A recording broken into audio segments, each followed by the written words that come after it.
Have you ever seen someone who had everything and still lost it all? Not because they were wicked, but because they forgot where grace came from. This story will make you check yourself.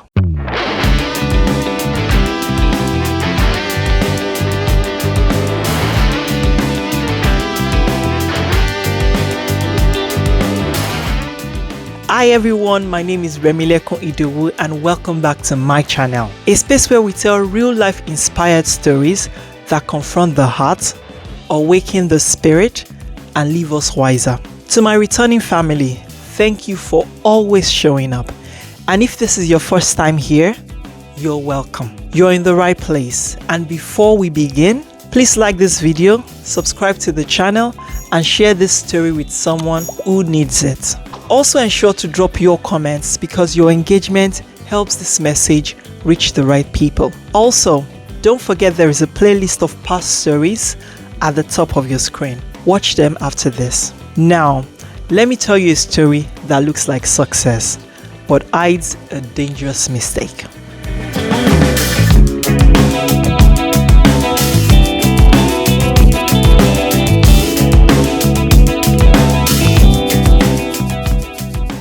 Her name was Bisola Adeyemi. Bisola was the kind of woman people admired quietly and envied loudly. She had it all: a loving husband who adored her, 3 healthy children, a high-paying corporate job, and a reputation for excellence. Everything she touched worked. When she joined a company, she rose fast.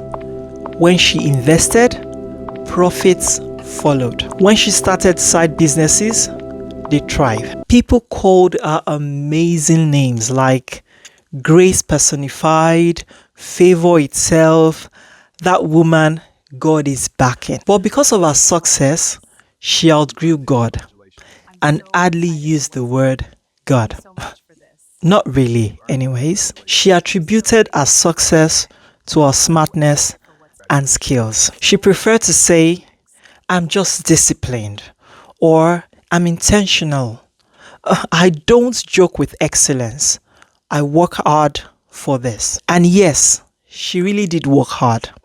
But something else was working harder for her and backing her up. It was grace. At first, it was subtle. Bisola started to feel on top of the world and thought many people were too dumb. She started talking down on people publicly, interrupting conversations, dismissing advice. In fact, she became arrogant. When someone said, God really helped you here, or said, thank God, Bisola would smile and reply, well, preparation meets opportunity.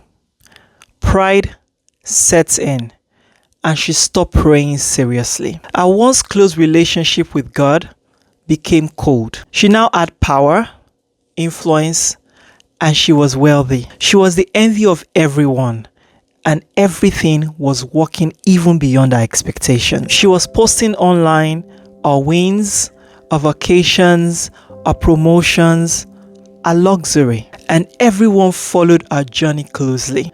But what she did not realize was that gratitude slowly stepped away from her. Her husband noticed first.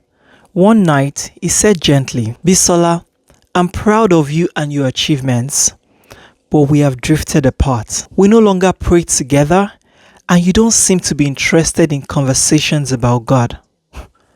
Don't forget God. She laughed. Please. God doesn't sit in meetings with me. Even her pastor reached out to her after she stopped attending church regularly. She promised to come back, but never did. Failure is not my portion. That sentence became her shield. But pride is loud. Grace is quiet. And grace does not argue. The first thing that went wrong felt small. A business deal she was sure about fell through, but she brushed it off. Then within a few weeks, a promotion she was expecting was delayed. Then she blamed politics. Our other side business began bleeding money. Then she started to feel the impact. She increased pressure instead of pausing. Soon, her tone changed and her joy disappeared. Then she became very rude to her husband, so much so that arguments became frequent. At work, tension followed her. At night, sleep refused to come. She strategized, she pushed, she forced, that she exhausted all her skills because she believed grace was automatic. The collapse didn't come as one blow. It came in layers. First, her job. There was restructuring. Her role was no longer required. Then her investments. One failed, another followed, a third collapsed entirely. Then her marriage. Her husband was exhausted with her attitude and said, "You don't listen anymore. You don't see us. We don't connect with God anymore." The distance became permanent as both parties decided to take a break. On the hardest part, nothing worked anymore for Bisola. Ideas failed. Applications were rejected. Doors stayed shut. For the first time in her adult life, effort produced nothing, and she hit a rock bottom. She knelt one night, tried to pray, but the words wouldn't come. In the quiet of her empty living room, Bisola whispered, "God, where are you?" And the answer came, not in a voice, but in understanding. Grace had left angrily. Grace stepped aside. She remembered something her grandmother once said. Grace is not entitlement, it is a partnership. Bisola had replaced partnership with performance. For the first time in a long time, Bisola went on her knees and surrendered. Life stabilized eventually, but not the same. The job didn't come back. The marriage didn't fully recover because they had a long way to healing. The finances took years to rebuild, but something else returned. Humility. She learned to pause, pray, ask, think. Some losses never reversed, and that was the cost. This story is not about success being bad. It's about forgetting the source. Grace. It is not earned. It is not owed. It is not permanent when abused.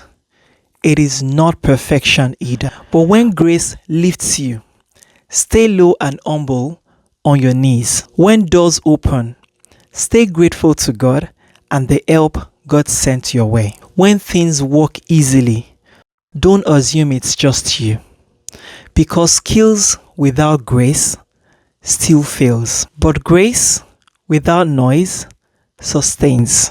If you're watching this and life is flowing easily, check your heart, but always remember that God is good. And if this story touched you, like this video, subscribe to the channel, share with someone who needs a reminder, comment below. I choose gratitude over pride. I am Remilekun Idowu. As you step into this weekend, stay humble, stay grateful, never forget, grace is the reason. Stay wise.